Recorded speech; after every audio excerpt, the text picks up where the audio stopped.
26th of May, day 2. Just getting packed up. Just got to do the tent now. It's blue sky. Got to do about 80k up to a lake. Just glad it's not raining. Now, it didn't rain last night, which was great.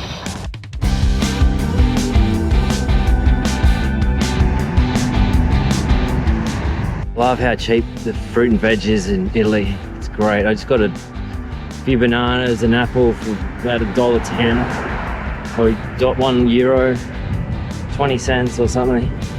I'm trying to go a bit quicker today because I've got a bit sketchy on the campsite. Got an option near a lake, but it's not very well hidden.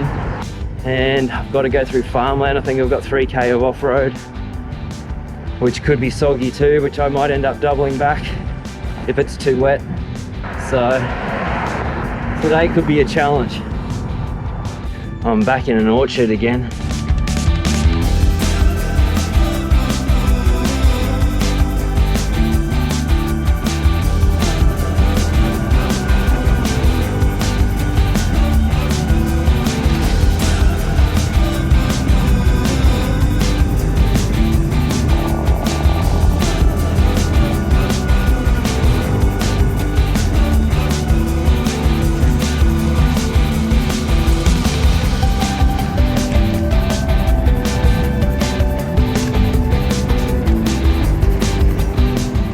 Here's another town on a hill. Or maybe this is the off-road. I hope it's passable. It's really overgrown by the look of it. Well, I didn't get far and it's just a wall. It's just a wall of trees. It's hard to know where the trail even is.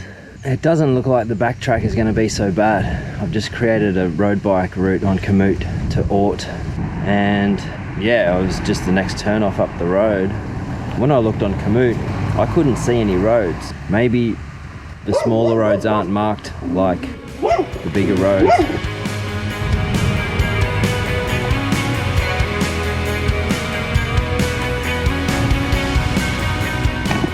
Well, this is the off-road, and when I did the road cycling on Komoot route, it looked like it created the same route for the road cycling.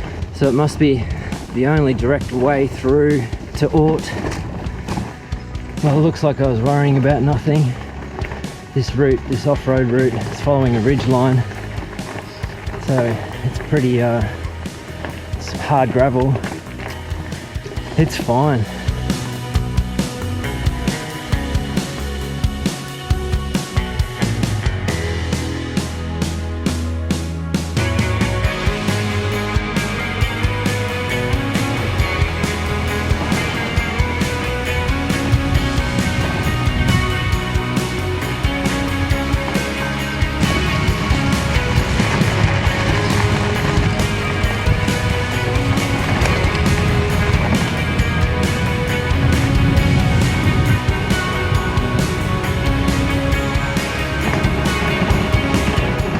Now this is a nice picnic spot. I think it's an early lunch today.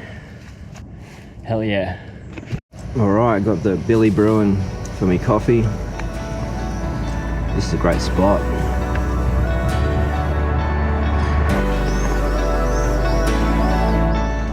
Well, I've hit another fence. I think I'm just going to put a Google route in to my next town. Well, that worked out okay. I was already at the next town. I was there, so found a bar, got more water, put the next route in. That's the town of Orte, across the valley there. That's where I've just come from. Orte is nestled in Italy's Lazio region. It's an historic town with roots tracing back to Etruscan times. Known for its well-preserved medieval and Renaissance architecture, Orte offers quaint streets, ancient churches, and a rich cultural heritage. The town's scenic location along the Tiber River adds to its allure.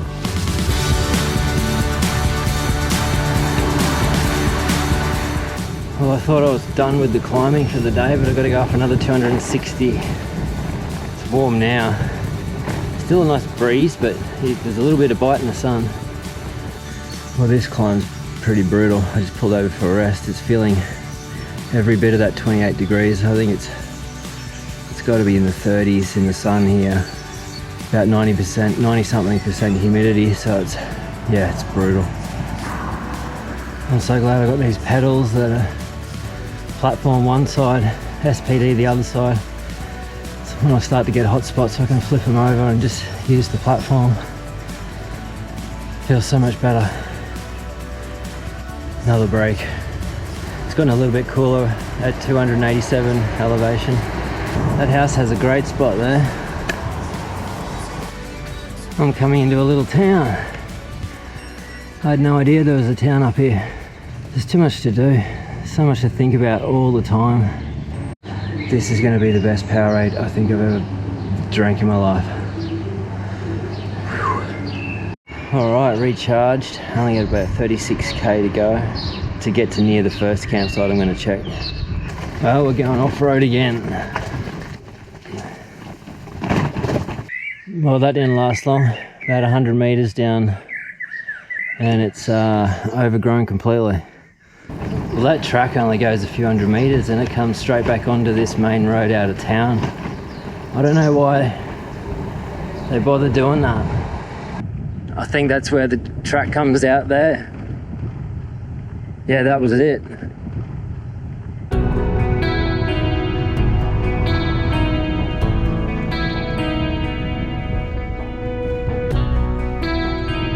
Uphill with a headwind, it's just not fair.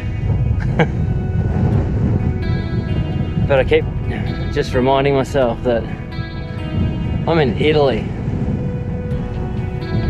No way. Only 23 vertical meters to climb. I'll be back up at 375 elevation. I forget what the elevation of the lake is where I'm heading. It's definitely not 375, so I've got to have some downhill.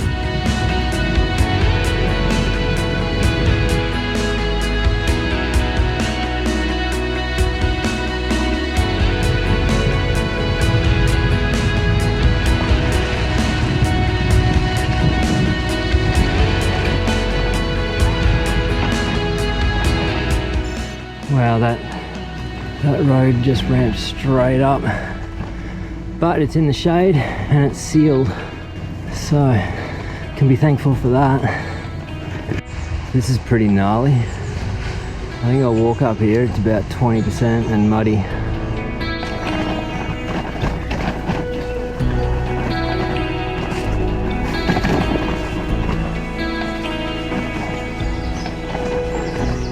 Well, that little section was fun. I cringe a little bit now when the route leaves the road because it seems like 50% of the time on the Eurovelo you got to turn around and reroute, but that was great. Some downhill. Woohoo!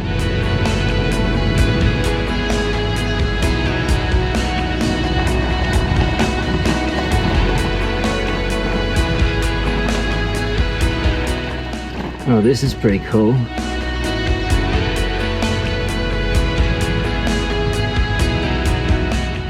This headwind's just awful.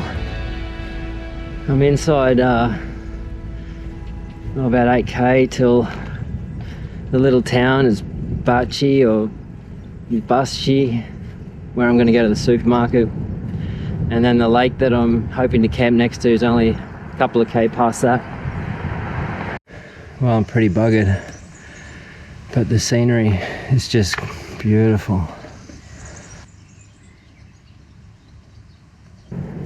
Today's been a big day. I am really tired. I feel better than yesterday though. My sleep in Rome before I left was terrible. I slept better last night in my tent. Okay, I made it to Basci, whatever it's called. Got some food. Now I've got to find a campsite. This lake is about 4 more k. Well, I followed the first bush track I saw, which I'd actually seen on Google. I didn't have a lot of hope for this one, but I've come up here and found like a tunnel or an old mine or something. So I'm going to set up my tent in that. It's dry as. I've flattened it out. Made a little pad for me tent.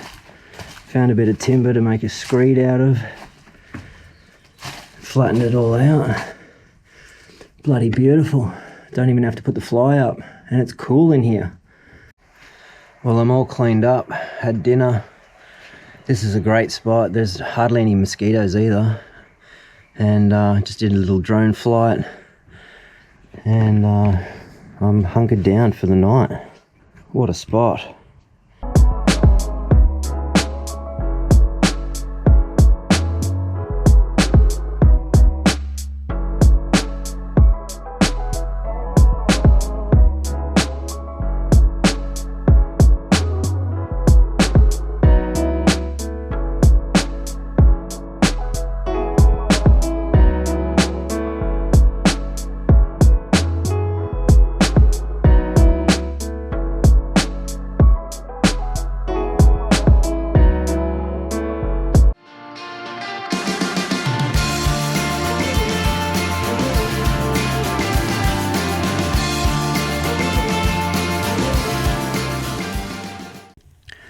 Okay, route notes.